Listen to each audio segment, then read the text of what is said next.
Good morning to all of you.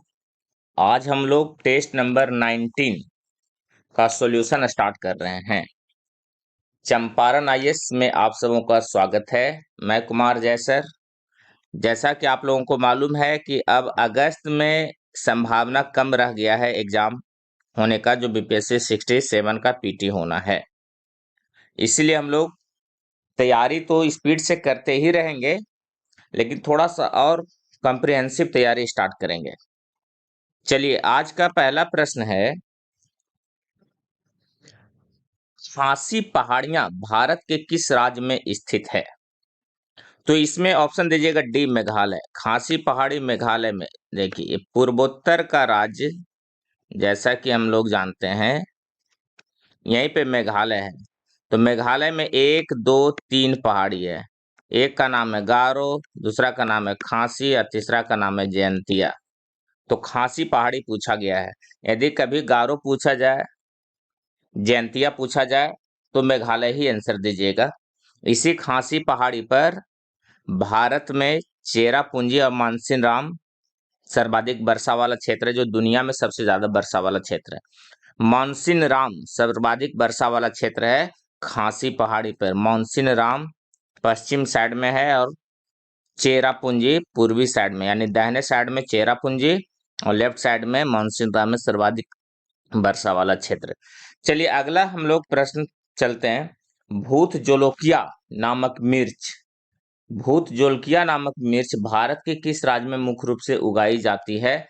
तो ये दीजिएगा, पूर्वोत्तर के असम राज्य में उगाई जाती है। अगला प्रश्न, कूची कला झरना किस राज्य में स्थित है?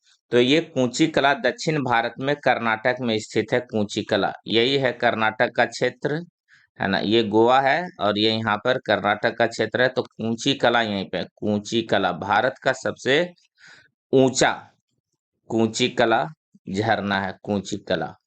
चलिए, अगला प्रश्न है, एशिया एवं भारत की पहली जल विद्युत केंद्र शिव समुद्रम किस वर्ष अस्तित्व में आया था? जैसा कि मालूम है आपको, शिव समुद्रम भी कर्नाटक में ही है और ये 1902 में अस्तित्व में आया था, अंग्रेज के समय में। किस नदी पर है? तो इसका नाम हो जाएगा नदी में कावेरी। जैसा कि आपको मालूम है, भारत में सबसे पहली बार जल विद्युत बनाया गया था, जल विद्युत केंद्र स्थापित किया गया था पश्चिम बंगाल के दार्जिलिंग क्षेत्र में, लेकिन वो सक्सेस नहीं हो पाया, जिसका नाम था सिंद्रेबाग। उसके बाद दूसरी बार अंग्रेज ने 1902 में कावेरी नदी पर बांध बनाकर शिव समुद्रम की स्थापना की, जो आज भी संचालित हो रहा है। अगला प्रश्न है, किस पर्वत को 5 ट्रेजर्स ऑफ ग्रेट शो कहा जाता है 5 का? और ये है कंचनजंगा, जो कि सिक्किम में, यही है कंचनजंगा, सिक्किम में यहाँ पे। इसी को हम लोग कहते हैं 5 treasures of great show. Kanchenjunga एक पीक है, जो महान हिमालय का पीक है और इसका ऊंचाई है 8598 मीटर। चलिए, अगला प्रश्न है, गरसिया जनजाति। तो गरसिया जो जनजाति है, ये राजस्थान में पाया जाता है, जनजाति है। चलिए, इसके अलावा राजस्थान में सहरिया भी है, बंजारा भी है, मीना भी है, ये सब वहाँ का जनजाति है। तमिलनाडु में कोटा जनजाति बहुत फेमस है, टोडा जनजाति फेमस है। चलिए, अगला हम लोग आते हैं 7 नंबर पे, बराक नदी का उद्गम भारत के किस राज्य में होता है? तो इसका आंसर दीजिएगा, इसमें से कोई नहीं होता है, मणिपुर में, याद रखना है। मणिपुर में इस नदी का उद्गम होता है। और इस नदी के बारे में जानिए, इस नदी पर भारत का एक NW नेशनल वाटरवेज 6 का निर्माण किया गया है, जो 121 किलोमीटर लंबा नेशनल वाटरवेज है, जो असम में है, लखीमपुर जिला में। अगला, हिंद महासागर की एक प्रमुख जलधारा है 8वां नंबर, और ये है अगुलहास। हिंद महासागर का एक प्रमुख जलधारा में अगुलहास आता है। जैसा कि आपको बता रहे हैं, यहाँ पे ये अफ्रीका है और अफ्रीका के ये क्षेत्र में मोजाम्बिक से आगे जब जलधारा बढ़ती है, तो इसी का नाम है अगुलहास, जो दक्षिण अफ्रीका के तट पर चलता है। और यदि ये साइड देखेंगे अटलांटिक में, तो इसका नाम हो जाता है बेंगुएला। अगुलहास एक गर्म जलधारा है, याद रखेंगे, गर्म जलधारा का उदाहरण है अगुलहास। अगला प्रश्न है 9 नंबर, डार्लिंग पहाड़ी ऑस्ट्रेलिया के किस तट पर अवस्थित है? तो डार्लिंग पहाड़ी जो है, ये 9 नंबर ये ऑस्ट्रेलिया के दक्षिण पश्चिम तट पर है। यदि ऑस्ट्रेलिया का हम लोग यहाँ पे मैप बनाए, ये ऑस्ट्रेलिया का मैप है, तो ऑस्ट्रेलिया का मैप में दक्षिण पश्चिम पर ये डार्लिंग पहाड़ी है, यहीं पे डार्लिंग, और मर्रे डार्लिंग नदी इधर है, याद रखेंगे। ये दक्षिणी पूर्वी पर होगा, लेकिन पहाड़ी पहाड़ी जो है दक्षिणी पश्चिमी पर है। चलिए अगला प्रश्न देखते हैं हम लोग। शनि ग्रह को सर्वप्रथम किसने देखा था? 10 नंबर प्रश्न है, और ये गैलीलियो के द्वारा देखा गया था शनि ग्रह को। 11 नंबर प्रश्न है, समान चुंबकीय झुकाव वाले स्थानों को मिलाने वाली रेखा क्या कहलाती है? आइसोगोनल रेखा कहलाती है। ऑप्शन दीजिएगा सी, आइसोगोनल रेखा, समान चुंबकीय झुकाव वाले को मिलाने वाली रेखा। अगला प्रश्न है, इन द्वीपों में कौन सबसे बड़ा द्वीप है? इसमें जो 4 द्वीप दिया गया है, तो इसमें सबसे बड़ा मेडागास्कर, जो हिंद महासागर में, याद रखना है, हिंद महासागर में है। ये भी जो दियो गार्सिया, ये भी हिंद महासागर में ही है। लेकिन क्यूसू शिकोकू होन्सु होकाइडो ये प्रशांत महासागर, उत्तरी प्रशांत महासागर, ये जापान का है। और बरमूडा उत्तरी अटलांटिक में है। चलिए अगला प्रश्न, अवसादी शैलों के लिए कौन सा कथन सत्य है? 13 नंबर, इनकी संरचना ताप पर निर्भर करती है, इसमें जीवाश्म पाए जाते हैं, बिल्कुल सही है। ये गलत है। ताप वाला परतदार या अवसादी पर नहीं, बल्कि रूपांतरित पर। यह शैल स्तरों में पाया जाता है, ये भी सही है। भूपरपट्टी के अधिकांश भाग में फैला हुआ, ये भी सही है। तो इसलिए आंसर हो जाएगा ई। ये 3 जो है बी सी डी, ये अवसादी चट्टान से संबंधित है, लेकिन ताप संरचना की बात जैसे ही करेंगे तो ये हो जाएगा रूपांतरित में ताप और दाब दोनों की जरूरत पड़ती है। ताप के साथ साथ दाब भी, pressure and temperature. Bihar Bharat 14 number है। कुल भौगोलिक बिहार भारत के कुल खाद्यान्न उत्पादन का कितना प्रतिशत उत्पादन करता है? तो बिहार का जो पोजीशन है लगभग 7% है, तो 6.6 ये मान लेना है। आंसर दीजिएगा डी। अगला प्रश्न, बिहार में शुष्क पर्णपाती वन बिहार के किस जिले में मिलते हैं? बहुत इंपॉर्टेंट है। और शुष्क के साथ पर्णपाती कह रहा है, आर्द्र पर्णपाती होना चाहिए, तो इस शुष्क पर्णपाती केवल लिख दिया है। तो इसका मतलब है कि इसमें शुष्क और पर्णपाती, गया नवादा, ऑप्शन दे दीजिएगा ई, यानी गया और नवादा दोनों हो जाएगा, इसलिए ऑप्शन हो जाएगा 15 का ई। आइए हम लोग 16 नंबर प्रश्न पे आते हैं। टाल मिट्टी किस फसल के उत्पादन के लिए प्रसिद्ध है? तो टाल का मिट्टी जो होता है, ये दलहन के लिए बहुत इंपॉर्टेंट है। और इस बस दलहन, ऑप्शन दीजिएगा 16 का डी, दलहन के लिए इंपॉर्टेंट होता है टाल का मिट्टी। अगला प्रश्न है 17 नंबर, छोटा नागपुर पठार और गंगा के दक्षिणी मैदान के मिलन क्षेत्र में कैसी मिट्टी पाई जाती है? तो ये बलथर मिट्टी, याद रखेंगे, बलथर मिट्टी पाया जाता है। ये जैसे मान ले कि ये हम लोग बिहार का ये प्रदेश, इधर वाला जो प्रदेश है, और ये नीचे झारखंड का छोटा नागपुर प्रदेश है। ठीक है, ये झारखंड आएगा। तो ये जो प्रदेश है, यही है बलथर का प्रदेश, बलथर, बलथर मिट्टी का प्रदेश है। चलिए अगला प्रश्न है, राघोपुर आर्द्र भूमि, राघोपुर वैशाली क्षेत्र में, याद रखेंगे। राघोपुर आर्द्र भूमि बिहार के किस जिला में स्थित है? तो आंसर दीजिएगा ए, वैशाली में स्थित है। 18 के बाद 19 में आइए। बिहार में कांवर झील, ये देखिए कांवर झील, ये एक रामसर साइट है। कांवर झील क्या है? एक रामसर, रामसर जिसको हम लोग आर्द्र भूमि भी कहते हैं, आर्द्र भूमि क्षेत्र। तो रामसर साइट क्षेत्र ये कहाँ किसके द्वारा बना है? तो बूढ़ी गंडक के द्वारा बना है, बेगूसराय में है। आंसर दीजिएगा डी, 19 का डी। 20 में आइए, वह राज्य जहां से कर्क रेखा नहीं गुजरती है, नहीं गुजरने वाला बात है। तो इनमें से नहीं गुजरता है, कहाँ कहाँ से? मेघालय से भी नहीं गुजरता और अरुणाचल से भी नहीं गुजरता, यानी 2 से नहीं गुजरता है। मिजोरम त्रिपुरा से गुजरता है। आंसर दे दीजिएगा ई, यानी 20 का जो आंसर होगा, 20 का आंसर होगा ई। अब हम लोग स्टार्ट करने जा रहे हैं हिस्ट्री का प्रश्न। हिस्ट्री का प्रश्न हम लोग देखेंगे, हिस्ट्री, HISTORY। चलिए हिस्ट्री में आज पहला प्रश्न है, निम्न में से कौन सा स्थल घग्गर और उसकी सहायक नदी या नदियों की घाटी में स्थित है? तो इसका ऑप्शन दीजिएगा 21 का सी, 21 का सी होगा बनवाली। बनवाली हरियाणा के हिसार क्षेत्र में है, जो घग्गर और उसकी सहायक नदी घाटियों में स्थित है। और यह नदी का नाम है बनवाली, जिस पर है ये नदी का नाम है रंगोई नदी। आपको मालूम होना चाहिए, ये जो बनवाली है, ये सिंधु स्थल का एक साइट है जिसका खोज किया था आर.एस. बिष्ट 1974 ईस्वी में। 1974 ईस्वी में आर.एस. बिष्ट के द्वारा किया गया था, आर.एस. बिष्ट। चलिए अगला प्रश्न है, त्रयी नाम है। त्रयी का मतलब होता है तीन, तीन वेद, यानी तीनों वेद को त्रयी कहते हैं। वेद ऐसे चार है लेकिन शुरू का तीन वेद, अथर्ववेद को छोड़ दीजिए तो ऋग्वेद, सामवेद, यजुर्वेद को त्रयी कहा गया है। ऋग्वेद, सामवेद और यजुर्वेद, यजुर्वेद को त्रयी के नाम से जाना गया है। चलिए बहुत इंपॉर्टेंट है, जो वेद है, वेद का रचयिता थे द्वैपायन वेद व्यास, इसीलिए हम लोग वेद को बहुत ही महत्वपूर्ण मानते हैं। और वेद में जो गायत्री मंत्र है उसमें ऋग्वेद के तीसरे मंडल में वर्णित है। और जो ऋग्वेद में तीसरे मंडल में गायत्री मंत्र है, इसका रचना किया था विश्वामित्र द्वारा।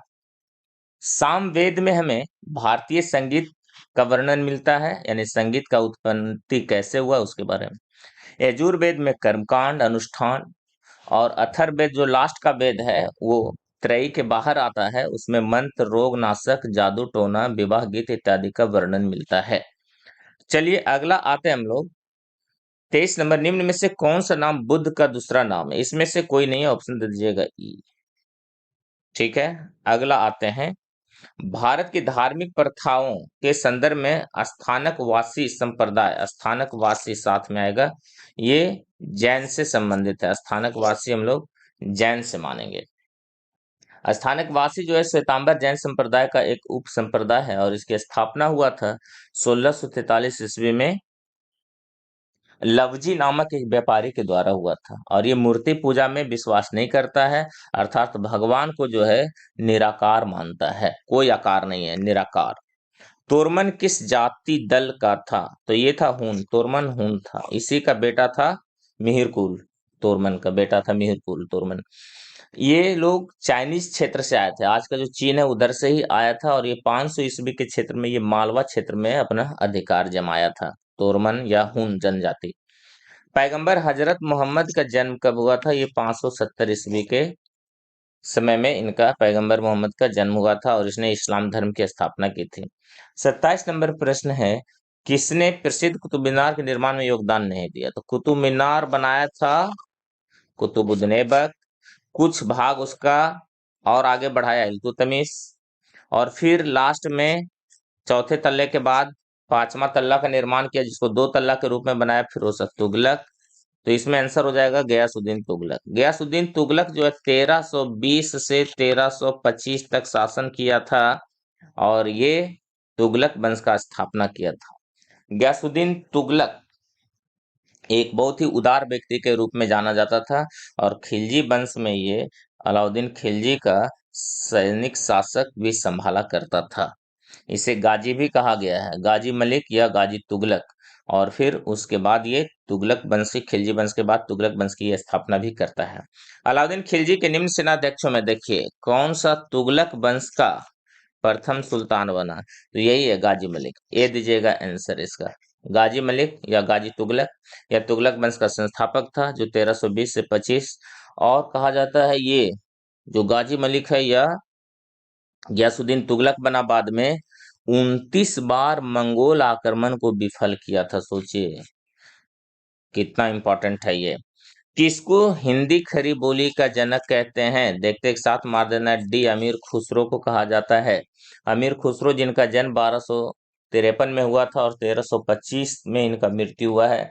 बहुत ही प्रमुख कवि थे, शायर थे, गायक थे, संगीतकार थे। कहा जाता है कि ये अलाउद्दीन का मुख्य रूप से दरबारी थे, हालांकि ये 8 सुल्तानों का शासन को देखा था। इनके कुछ रचना में तुगलकनामा, आशिका, किरान उस सादेन, मिफात उल फुतूह प्रमुख है। अगला, गोलकुंडा को वर्तमान में क्या कहा जाए? गोलकुंडा का क्षेत्र हैदराबाद का क्षेत्र था गोलकुंडा, तो इसमें से ऑप्शन के अनुसार ए दीजिएगा, हैदराबाद तेलंगाना की राजधानी है आज के डेट में। राग गोविंद के रचनाकार कौन हैं? तो ये मीराबाई। मीराबाई एक कृष्ण को मानने वाली या कृष्ण की भक्ति में लीन रहने वाली महिला थी। ये इसके बारे में कहा जाता है कि ये रैदास की शिष्य थी मीराबाई और कृष्ण भक्ति ये करती थी। 31 नंबर का ऑप्शन, हाँ, मीराबाई दे दीजिएगा। इसके और बारे में जानेंगे। मीराबाई और भी लिखी थी सोरठा के पद। मीराबाई का ही लेखन है सोरठा के पद। इसके अलावा गीत गोविंद का भी रचना इन्होंने ही किया है, मीराबाई ने ही गीत गोविंद, राग गोविंद तो है ही, गीत गोविंद की भी रचना इन्होंने ही किया है, और सोरठा के पद। इसके अलावा रसखान जो है प्रेम वाटिका का रचना किया है। रसखान प्रेम वाटिका, प्रेम वाटिका। और भी जानेंगे, सूरदास जो है सूर सागर का रचना किया है। और आगे रुक्मिणी मंगल, नरहरि द्वारा रुक्मिणी मंगल का रचना किया है। रुक्मिणी मंगल का रचना किया गया है नरहरि के द्वारा। अगला प्रश्न, कौन सूफी संत महबूब ए इलाही कहलाता था? 32 नंबर, महबूब ए इलाही के रूप में जाना जाता था। इसमें ऑप्शन दीजिएगा डी, शेख निजामुद्दीन औलिया। जैसा कि हम लोग जानते हैं, गियासुद्दीन तुगलक को निजामुद्दीन औलिया ने ही कहा था दिल्ली अभी दूर है। निजामुद्दीन औलिया को ही कहा गया है महबूब ए इलाही। चलिए अगला प्रश्न है, निम्नलिखित भारतीय शासकों में से कौन था जिसने विदेशों में आधुनिक पद्धति से दूतावास स्थापित किए थे? टीपू सुल्तान, बहुत इंपॉर्टेंट बादशाह टीपू सुल्तान, दक्षिण भारत में कर्नाटक में। 33 नंबर, टीपू सुल्तान के बारे में जानेंगे। ये दक्षिण भारत में एक शक्तिशाली शासक के पुत्र थे जिसका नाम था हैदर अली। इनके पिताजी का नाम था हैदर अली, जो 1761 में मैसूर का शासक बने थे। अब टीपू सुल्तान के बारे में जानेंगे। ये 1750 में इनका जन्म होता है और 1799 ईस्वी में श्रीरंगपट्टनम में इनकी मृत्यु हो जाती है, अंग्रेजों से मुकाबला करते हुए। इनके बारे में हम लोग थोड़ा और जानेंगे।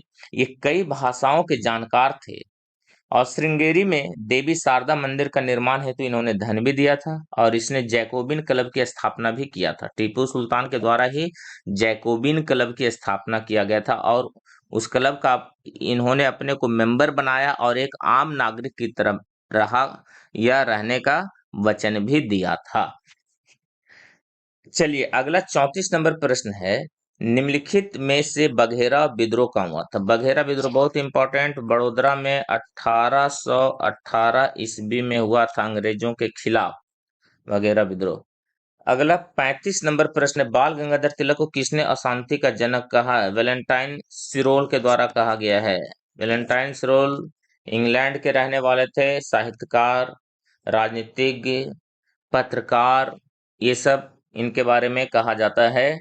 लेखक भी थे जिनका जन्म 1852 और मृत्यु 1929 में हुआ था। इन्होंने ही तिलक को अशांति का जनक कहा था। अगला प्रश्न है 36 नंबर, किसने विचार दिया था कि भारत में ब्रिटिश आर्थिक नीति घिनौनी है? कार्ल मार्क्स, कार्ल मार्क्स दिया था ये चीज। चलिए अगला प्रश्न है 37 नंबर, 1857 के विद्रोह से बिहार का कौन सा भाग प्रभावित रहा? तो दानापुर रहा, पटना भी रहा, मुजफ्फरपुर, मुंगेर रहा, ये तो सब रहा है। इसलिए इसका ऑप्शन हो जाएगा एक से अधिक, यानी सब। ऑप्शन दीजिएगा ई। चलिए 37 के बाद 38, निम्नलिखित कॉलेजों में सर्वप्रथम किसकी स्थापना हुई थी? तो इसमें से जो है 38 में 38 का आंसर बी देना है। 38 का आंसर बी दीजिएगा। हिंदू कॉलेज ऑफ कोलकाता की स्थापना सबसे पहले 1817 में हुआ था। 1817 ईस्वी में इस कॉलेज की स्थापना हुई थी।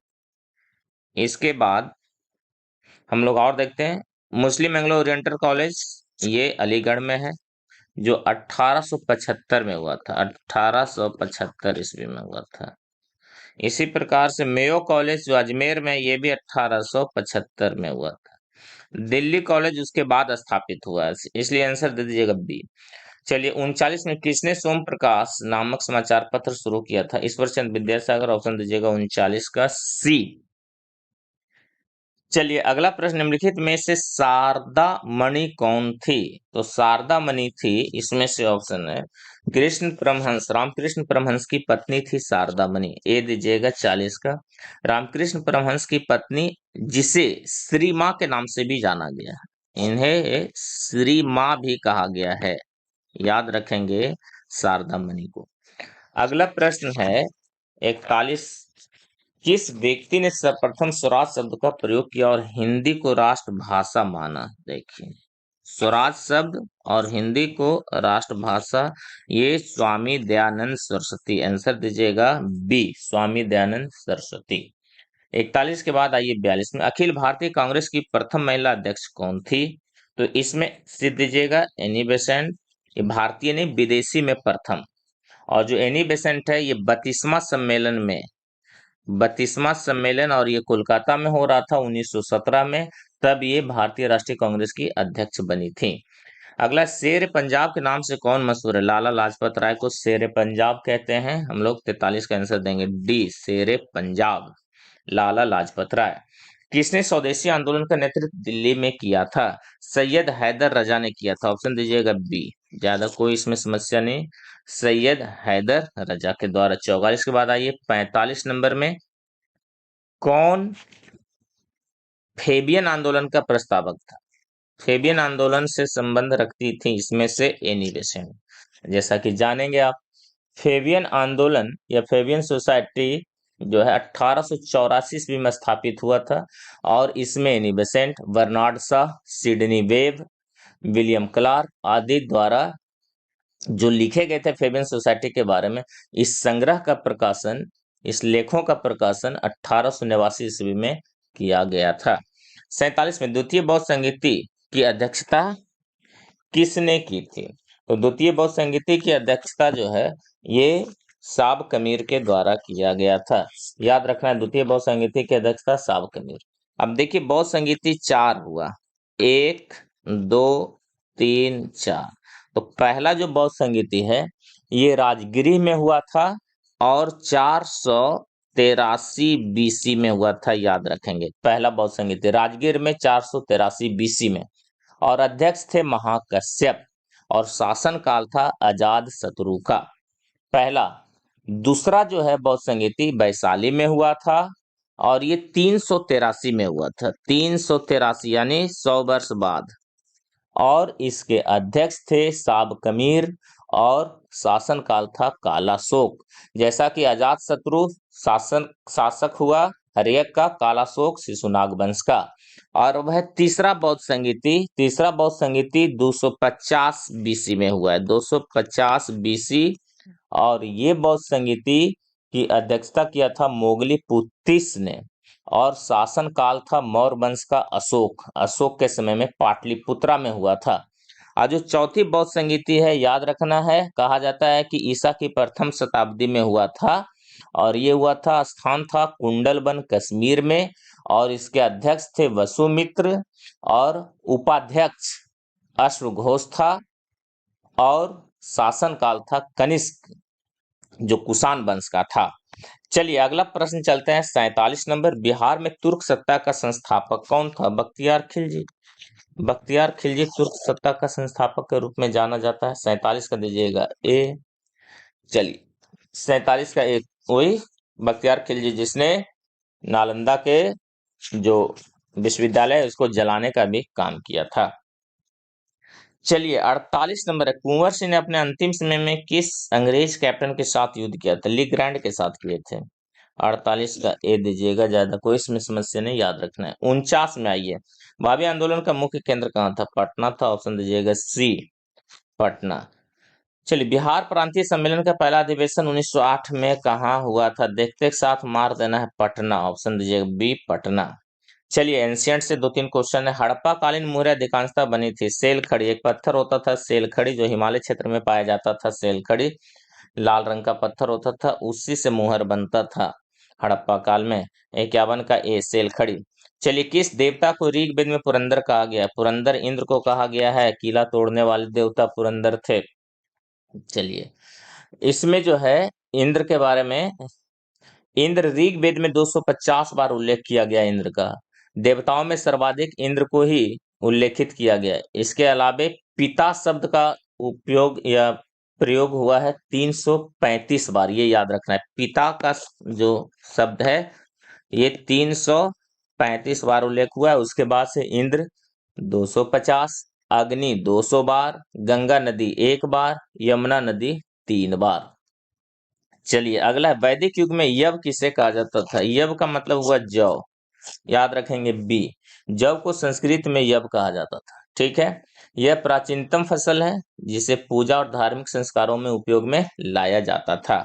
अगला, सर्वप्रथम शून्यवाद का प्रतिपादन, याद रखना, नागार्जुन जो साउथ इंडिया के रहने वाले थे, शून्यवाद का प्रतिपादन इसने ही किया था। और नागार्जुन बौद्धिस्ट थे, बौद्ध से संबंध रखते थे। 150 से 250 ईस्वी तक इनका जीवन काल रहा है। और इनका एक रचना है मूल मध्यमक कारिका, लिख देते हैं, मूल मध्यमक कारिका, कारिका है, मध्यम कारिका इनका रचना है। अगला, शास्त्रवाद सिद्धांत किससे संबंधित है? याद रखना है, तो ये है जैन धर्म से। आंसर दीजिएगा सी। शास्त्रवाद का अर्थ होता है सापेक्षतावाद। यह जैन दर्शन के अंतर्गत किसी वस्तु के गुण को समझने हेतु सापेक्षिक सिद्धांत है। स्याद्वाद में जैन धर्म के दर्शन में निर्णय या मत के 7 प्रकार माने गए हैं। स्याद्वाद में निर्णय के कितने प्रकार हैं? 7 प्रकार हैं, याद रखना है। और अब शुरू हो रहा है इंडियन पॉलिटी, याद रखना है। अब हम लोग शुरू करने जा रहे हैं इंडियन पॉलिटी, इंडियन पॉलिटी। चलिए, इंडियन पॉलिटी का पहला प्रश्न है, पहला लोकपाल बिल भारत की संसद में प्रस्तुत किया गया था, याद रखना है। और ये 1968 में किया गया था। आंसर दीजिएगा डी। अगला प्रश्न है, निम्नलिखित में से किस संवैधानिक संशोधन अधिनियम में मौलिक अधिकारों की सूची में संपत्ति के अधिकार को हटाया गया? तो ये 44वां, हटाने का काम 44वां में हुआ है मुख्य रूप से। तो 44वां संविधान संशोधन 1978, ऑप्शन दीजिएगा सी। अगला प्रश्न है, भारतीय संविधान के अनुच्छेद 162 के शीर्षक के संबंध में निम्न में से कौन सा सही है? 58 का इसमें कौन सही है? तो राज्य की कार्यपालिका शक्ति, राज्यपाल के कार्यकाल के लिए शर्तें, राज्यपाल की पदावधि, राज्य की कार्यपालिका शक्ति का विस्तार, ऑप्शन इसमें दीजिएगा डी। 162 में जो है राज्य की कार्यपालिका शक्ति का विस्तार बताया गया है। अगला प्रश्न है 59 नंबर प्रश्न, संविधान लागू होने के पश्चात अब तक कितने वित्तीय आयोग बनाए गए? तो वित्तीय आयोग 15वां चल रहा है, तो इसमें ऑप्शन सीधे ई हो जाएगा। 59 के बाद 60 में आइए, संघीय लोक सेवा आयोग के अध्यक्ष की नियुक्ति कौन करता है? राष्ट्रपति करते हैं, ऑप्शन दीजिएगा बी। अगला प्रश्न है, निम्नलिखित मौलिक अधिकारों का जो एक भारत के नागरिकों के लिए निश्चित किया गया है वह क्या है? शिक्षा प्राप्त करने के लिए, रोजगार प्राप्त करने के लिए, संघ या यूनियन बनाने के लिए, संपत्ति खरीद और बिक्री के लिए। क्या निम्नलिखित मौलिक अधिकारों का जो एक भारत के नागरिकों के लिए निश्चित किया गया है? निश्चित किया गया तो संघ या यूनियन बनाने के लिए निश्चित किया गया है, ऑप्शन दीजिएगा सी 61 का। अगला आइए 62 नंबर प्रश्न है, आगे बढ़िए। संसद से हमारा मतलब है, संसद क्या है हमारा? तो लोकसभा, राज्यसभा और राष्ट्रपति संसद होते हैं। जैसे ऐसे आप बना लीजिए इस प्रकार से, तो यहाँ पे एक घर बनाइए और इसी में होंगे राष्ट्रपति यानी प्रेसिडेंट, ये होगा राज्यसभा और ये होगा लोकसभा, जिसको कहते हैं house of Commons, house of Commons, और इसको कहते हैं हाउस ऑफ लॉर्ड्स, और ये हो गया प्रेसिडेंट।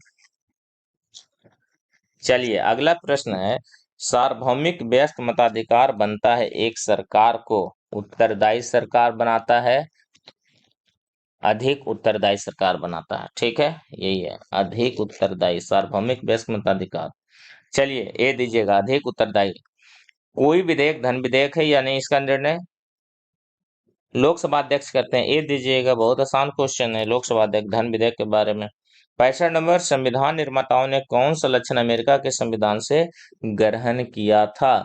और ये जो है अमेरिका के संविधान से न्यायिक समीक्षा अमेरिका से, मौलिक अधिकार अमेरिका से, राज्य की पदावधि अमेरिका से। तो ऑप्शन दीजिएगा 1 से 3 तक तो अमेरिका से लिया गया है, तो ऑप्शन हो जाएगा ई, इसका ऑप्शन हो जाएगा ई। और इस प्रकार से आज का सॉल्यूशन यहीं समाप्त होता है। चंपारण आईएएस से इंक्वायरी करने के लिए आप इस नंबर पे कॉल कर सकते हैं। मैं कुमार जय सर, कॉल आप करेंगे, हमसे बात हो जाएगी 91 28 13 23 20 पर। 13 23 20। Okay, good day.